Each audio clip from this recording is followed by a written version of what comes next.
Madam President, November is National Adoption Month. And later this morning, I'll be spending time with the family that I nominated to receive an Angels in Adoption Award this year.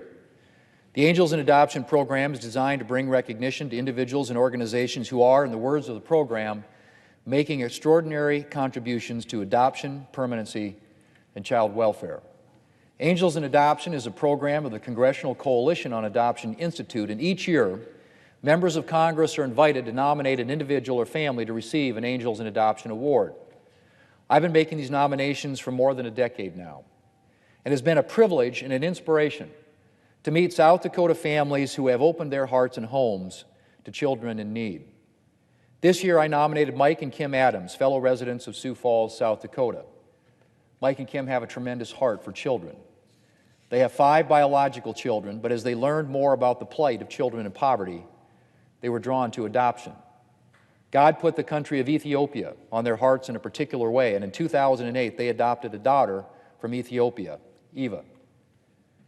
Within a few years, they had adopted 3 more children, Selena and Emmanuel from Ethiopia, and Shakira from Uganda, making them a family of 11.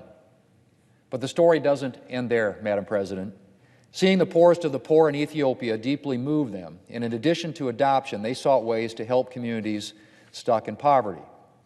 The needs of children were particularly close to their hearts, and in 2013, Mike and Kim agreed to take over 2 schools in Ethiopia when the agency running them was forced to pull out of the country. The Adams family formed the Adams Thermal Foundation to support the schools. Today, the foundation supports more than 1,000 students in 2 schools in Ethiopia. The school's mission is to serve children most in need, those who might otherwise miss out on the opportunity for an education. In addition to academic instruction, the schools provide other resources in an effort to alleviate some of the effects of poverty and to make it easier for the children to stay in school. To name one example, at the end of last year, the foundation completed a project to provide a permanent source of clean water to its school in Atoro, Ethiopia, as well as to 7 local villages. In addition to providing essential health and sanitation benefits, the new pipeline also frees children from the hours-long task of fetching water for their families, meaning that more children can attend school. Madam President, in learning Mike and Kim's story, I was struck by how love multiplies and expands. Mike and Kim's willingness to open their hearts has led not only to 4 children finding a forever home, but to hope and opportunity for hundreds more. I feel privileged to have learned their story and to be able to nominate them for an Angels in Adoption Award this year. Madam President, National Adoption Month is a chance to honor all those who, like the Adams, have chosen to welcome a child in need of a home. Sadly, not every child is born into a safe and loving home. Some are born to parents who are unable to take care of them. Some lose their parents to war, accident, or illness.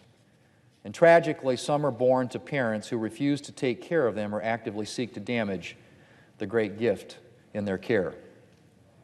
But thankfully, there are parents out there eager to receive these children.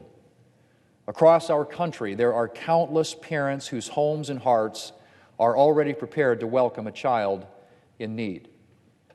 They may not yet know the names of their future sons or daughters, but they're ready and waiting to meet them. National Adoption Month is a good time to rededicate ourselves to caring for children in need and helping them find loving families to receive them. Madam President, in the Gospel of Mark, Jesus says, "Whoever welcomes one of these little children in my name welcomes me." There are few actions more worthy of admiration than a decision to welcome a child in need and create for that child a secure and loving home.